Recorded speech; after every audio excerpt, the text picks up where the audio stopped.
Episode की शुरुआत में हम देखते हैं कि हेज विलेज में एक फादर दो बच्चों को चर्च के अंदर ले जाता है जिन्हें किसी ने चर्च के बाहर छोड़ दिया था। तब वो कहते हैं, शुक्र है ये लोग शांत हो गए हैं। तो क्या ये दोनों ट्विन ब्रदर्स हैं? पर इन्हें देखकर लग नहीं रहा। एक बच्चा काफी ज्यादा शांत लग रहा है और ये दूसरे वाला थोड़ा शैतान लग रहा है। तो इस शांत से बच्चे का नाम यूनो है और इस शरारती बच्चे का नाम आस्था है। और तब हमें 15 साल बाद का सीन दिखाया जाता है जहाँ कुछ फार्मर्स अपने मैजिक से फार्मिंग कर रहे होते हैं और यहाँ चर्च के पास आस्था सिस्टर लिली से कह रहा होता है, एक दिन मैं विजार्ड किंग बनूंगा और आपको बहुत खुश रखूंगा, सो प्लीज मुझसे शादी कर लीजिए। पर सिस्टर लिली उसे मना कर देती है और हम देखते हैं आस्था बिल्कुल भी मान नहीं रहा होता। और तब सिस्टर लिली अपने मैजिक से आस्था के एक पंच मारती है और फिर आस्था से माफी मांगने लगती है। पर हम देखते हैं आस्था फिर भी नहीं मानता और तब हम देखते हैं यूनो अपने मैजिक से उसे रोक देता है। और तब आस्था कहता है, आखिरकार तुम बीच में क्यों आ रहे हो? तब यूनो कहता है, क्योंकि तुम्हारा बिहेवियर बहुत बेकार है और अगर तुम ऐसे ही रहे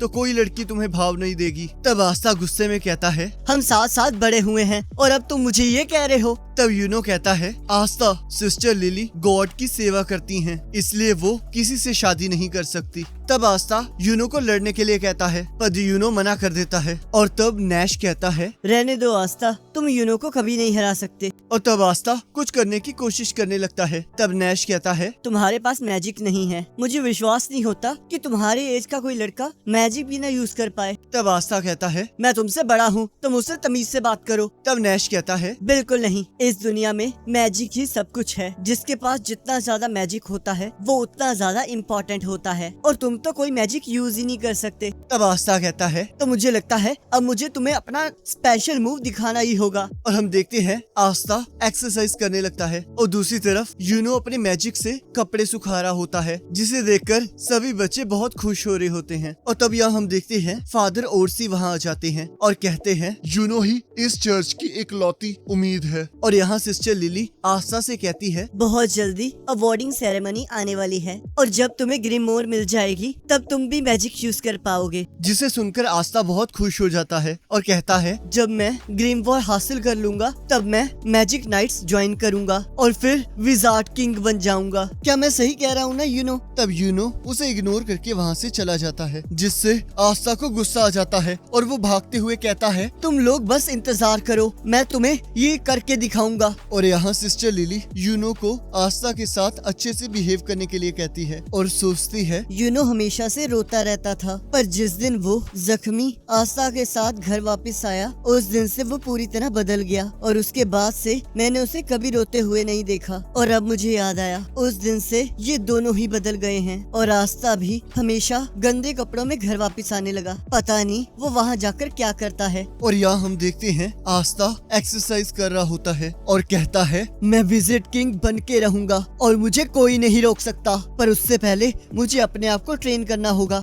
और दोबारा से एक्सरसाइज करने लगता है। और तब हमें बताया जाता है मार्च में जब डैंडलियन के फूल हवा में उड़ने लगते हैं तब साल में एक बार क्लोवर किंगडम में सारी जगह 15 साल से बड़े बच्चों को इकट्ठा किया जाता है और उन्हें ग्रिमवॉर टावर बुलाया जाता है ताकि उन्हें अपनी ग्रिमवॉर मिल सके जिसकी मदद से वो अपनी मैजिकल पावर्स को इंक्रीज कर सकते हैं। और यहाँ ग्रिमवॉर टावर के अंदर आस्था सोचता है, एक बार जब मुझे ग्रिमवॉर मिल जाएगी तब मैं भी मैजिक यूज कर पाऊंगा और तब मैं यूनो को पीछे छोड़ दूंगा। तब यहाँ कुछ बच्चे आस्था और यूनो का मजाक उड़ा रहे होते हैं और कहते हैं, हमें यकीन नहीं होता ऐसे बच्चे भी 6 मंथ्स में मैजिक नाइट्स का एग्जाम देंगे। सिर्फ नोबल फैमिलीज और रॉयल फैमिलीज में इतनी ताकत होती है जो कि इस एग्जाम को पास कर सके और उनमें से एक तो कोई मैजिक भी नहीं यूज कर सकता और ये पूरी कंट्री में इकलौता ही होगा जो कोई मैजिक ही नहीं यूज कर सकता। और तब वहाँ ग्रिमवॉर टावर का मालिक आ जाता है और वो सबको वहाँ आने के लिए कांग्रेचुलेट करता है और वो कहते हैं, हमारे एरिया से ना तो कोई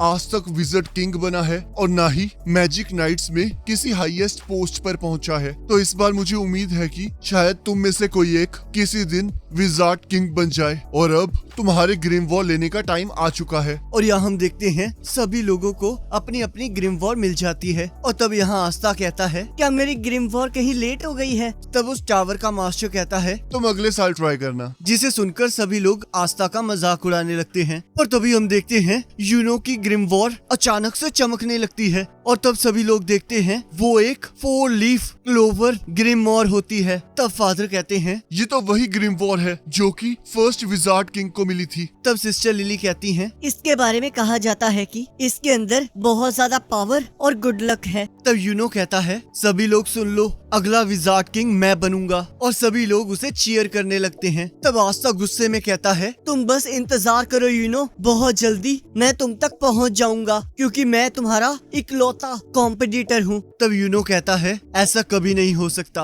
और वहाँ से चला जाता है। और तब यहाँ आस्था कह रहा होता है मुझे लगा था जब मुझे ग्रिमवॉर मिल जाएगी तब मैं मैजिक यूज कर पाऊंगा, पर अब तो देखो मुझे कोई ग्रिमवॉर ही नहीं मिली। पर रुको, मैं इतनी जल्दी हार नहीं मानूंगा, मैं तुम्हें जीतने नहीं दूंगा किस्मत, मैं तुम्हें दिखा कर रहूंगा, चाहे इसमें मुझे 100 साल ही क्यों न लग जाए। और मैं तब तक हार नहीं मानूंगा जब तक मुझे ग्रिमवॉर नहीं मिल जाती, और मैं विज़र्ड किंग बन के ये साबित कर दूंगा कि इस दुनिया में कोई भी ऑसम बन सकता है, चाहे वो एक गरीब और अनाथ बच्चा ही क्यों ना हो। और तुम मेरा इंतजार करना यूनो। और यहाँ हम देखते हैं एक बच्चा यूनो से जेलस होकर उस पर हमला करने लगता है, पर हम देखते हैं यूनो बिना अपने ग्रिमवॉर को यूज किए उसके अटैक को काट देता है। और तभी हम देखते हैं दीवार से चेन निकलने लगती है और वो दोनों बच्चे चीखने लगते हैं। और तब एक पर्सन कहता है मैं तुम्हें इस तरह खुला नहीं छोड़ सकता, और हाँ इसे खोलने की कोशिश मत करना क्योंकि मेरा मैजिक दूसरों के मैजिक और उनके मूवमेंट्स को रोक देता है। तब यूनो पूछता है आखिरकार तुम कौन हो। तब रेवची कहता है मैं एक मैजिक नाइट था पर उन्होंने मुझे बाहर निकाल दिया, तो अब मैं सिर्फ एक चोर हूँ और अब मैं तुम्हारी ग्रिमवॉर ले रहा हूँ। तब यूनो कहता है तो तुमने अपना नाम रेवची बताया है, तो तुम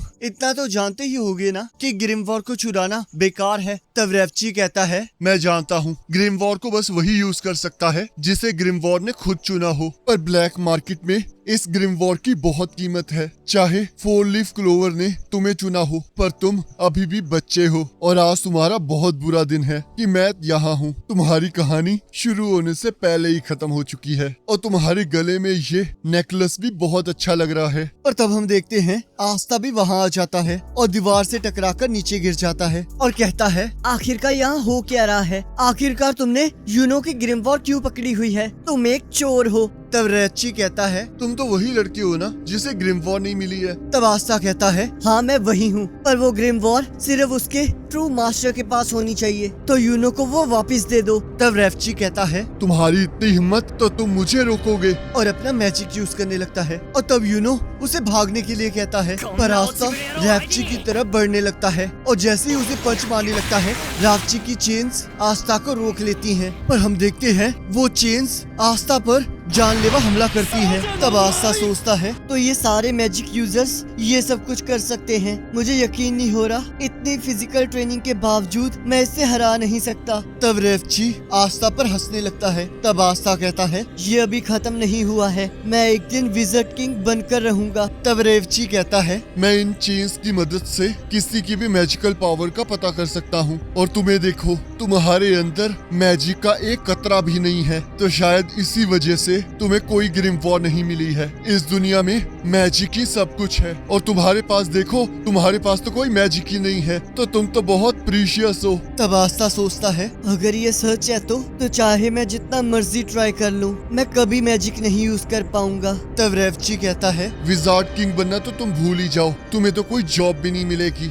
और तुम्हारा दोस्त तुम्हारी इस कंडीशन पर बहुत हंसेगा। इस दुनिया को तुम जैसों की कोई जरूरत नहीं है, तुम तो बस एक लूजर हो। तब आस्था सोचता है ये सच कह रहा है, मैं चाहे जितना मर्जी ट्राई कर लूं पर इस दुनिया में कुछ चीजें हैं जो मैं नहीं कर सकता, तो शायद मुझे हार मान। पर तभी हम देखते हैं यूनो कहता है आखिरकार तुम किसे लूजर कह रहे हो। आस्था ये सच है कि तुम विज़र्ड किंग नहीं बन सकते क्योंकि असलियत में विज़र्ड किंग मैं बनूंगा, पर तुम आस्था के बारे में गलत हो रेवची, आस्था कोई लूजर नहीं मेरा राइवल है। और तब आस्था उसे वहाँ से हटने के लिए कहता है और तब हम देखते हैं रेवची डरने लगता है। तब आस्था कहता है जरा रुको यूनो, मैं इसे अभी मजा चखाता हूँ। पर तभी हम देखते हैं आस्था के पास 5 लीफ क्लोवर आ जाती है। तब यूनो कहता है मुझे पता था आस्था तुम्हें ग्रिमवॉर जरूर मिलेगी, और हम देखते हैं आस्था की ग्रिमवॉर से एक तलवार बाहर आने लगती है। तब रेवची कहता है, और तुम्हारे पास तो कोई मैजिकल पावर ही नहीं थी, तो आखिरकार ये ग्रिम वॉर तुम्हें कैसे मिली? और तब हमें बताया जाता है कि क्लोवर के 3 लीव्स फेथ, होप और लव को रिप्रेजेंट करते हैं और 4th लीव के अंदर गुड लक होता है और लास्ट में 5th लीव क्लोवर जिसके अंदर डेविल रहता है। और इसी के साथ एपिसोड खत्म हो जाता है। अब अगले एपिसोड का लिंक आपकी स्क्रीन पर आ रहा होगा और उस पर क्लिक करके अगले एपिसोड को देख सकते हो।